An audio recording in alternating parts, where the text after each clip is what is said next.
ಎಲ್ಲರಿಗೂ ನಮಸ್ಕಾರ. ನನ್ನ ಯೂಟ್ಯೂಬ್ ಚಾನಲ್ ಕನ್ನಡ ಬರವಣಿಗೆಯ ಕಥೆಗಳಿಗೆ ಸ್ವಾಗತ. ಅನ್ಯಧರ್ಮೀಯ ಲವ್ ಸ್ಟೋರಿಯ ಅಂತಿಮ ಕತೆ. ಎರಡನೆಯ ಮಗಳು ತನ್ನ ಕಷ್ಟದಲ್ಲಿಯೂ 2 ಹೆಣ್ಣು ಮಕ್ಕಳನ್ನು ಓದಿಸಿಕೊಂಡು ಜೀವನ ನಡೆಸುತ್ತಿರುತ್ತಾಳೆ. ಇತ್ತ ಇವಳ ತಮ್ಮನೂ ಕೂಡ ಪ್ರೀತಿಸಿ ಮದುವೆ ಆಗಿದ್ದ. ಇವನೂ ಕೂಡ ತನ್ನ ಹೆಂಡತಿಯನ್ನು ಬಿಟ್ಟಿರುತ್ತಾನೆ. ಅಲ್ಲಿ ಇಲ್ಲಿ ಎಂದುಕೊಂಡು ತಿರುಗಾಡುತ್ತಿರುತ್ತಾನೆ. ಮಧ್ಯದ ಹುಡುಗಿಯು ತನ್ನ ಮಗಳು ಹಾಗೂ ಗಂಡನೊಂದಿಗೆ ಚೆನ್ನಾಗಿ ಸಂಸಾರವನ್ನು ಮಾಡುತ್ತಿರುತ್ತಾಳೆ. ಮೈಸೂರಿನಿಂದ ಬಂದ ಹುಡುಗ ಸ್ವಲ್ಪ ದಿನ ಅಕ್ಕನ ಮನೆಯಲ್ಲಿ ಇರುತ್ತಾನೆ. ತಮ್ಮನಾದರೂ ಸಹ ಎಷ್ಟು ದಿನ ಎಂದು ಸಾಕುವುದಕ್ಕೆ ಸಾಧ್ಯ ಹೇಳಿ. ಮೊದಲೇ ಕಷ್ಟದಲ್ಲಿ ಜೀವನ ನಡೆಸುತ್ತಿರುವ ಅಕ್ಕ, ಇವನು ಬೇರೆ ರೂಮನ್ನು ಮಾಡಿಕೊಂಡು ಬಾರ್ ಒಂದರಲ್ಲಿ ಕೆಲಸಕ್ಕೆ ಸೇರುತ್ತಾನೆ. ಹೇಳಿ ಕೇಳಿ ಬಾರಲ್ಲಿ ಕೆಲಸ ಬೇರೆ. ಇವನು ಕೂಡ ಮದ್ಯಪ್ರಿಯ.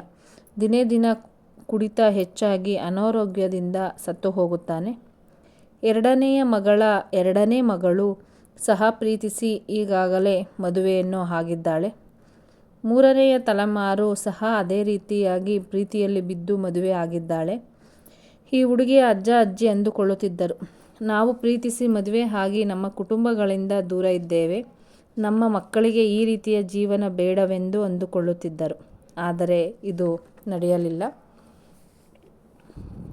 ಈಗ ಮೊಮ್ಮಕ್ಕಳಲ್ಲಿ ಒಬ್ಬಳು ಅಕ್ಕ ಇದ್ದರೂ ಚಿಕ್ಕವಳು ಪ್ರೀತಿಸಿ ಮದುವೆಯಾಗಿದ್ದಾಳೆ.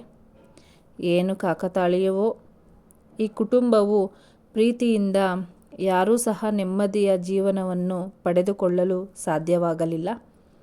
ಉಳಿದ ಇನ್ನೊಬ್ಬ ಹುಡುಗಿಯಾದರೂ ಇದರಿಂದ ಬೇರೆ ರೀತಿಯಲ್ಲಿ ಮದುವೆಯಾಗಿ ಒಳ್ಳೆಯ ಜೀವನ ಸಿಗಲಿ ಎಂದು ಹಾರೈಸಿ ಹಾಗೂ ಈಗಾಗಲೇ ಮದುವೆಯಾಗಿರುವ ತಂಗಿಯ ಜೀವನವೂ ಸಹ ಚೆನ್ನಾಗಿ ಇರಲೆಂದು ಹಾರೈಸೋಣ.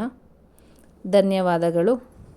ನನ್ನ ಯೂಟ್ಯೂಬ್ ಚಾನಲನ್ನು ಸಬ್ಸ್ಕ್ರೈಬ್ ಮಾಡಿ, ಶೇರ್ ಮಾಡಿ, ಲೈಕ್ ಮಾಡಿ, ಕಾಮೆಂಟ್ ಮಾಡಿ. ಇನ್ನೂ ಹೆಚ್ಚಿನ ವಿಡಿಯೋಗಳಿಗಾಗಿ ನನ್ನ ಚಾನಲನ್ನು ಸಬ್ಸ್ಕ್ರೈಬ್ ಮಾಡಿ. ಜೈ ಕರ್ನಾಟಕ ಮಾತೆ. ಧನ್ಯವಾದಗಳು.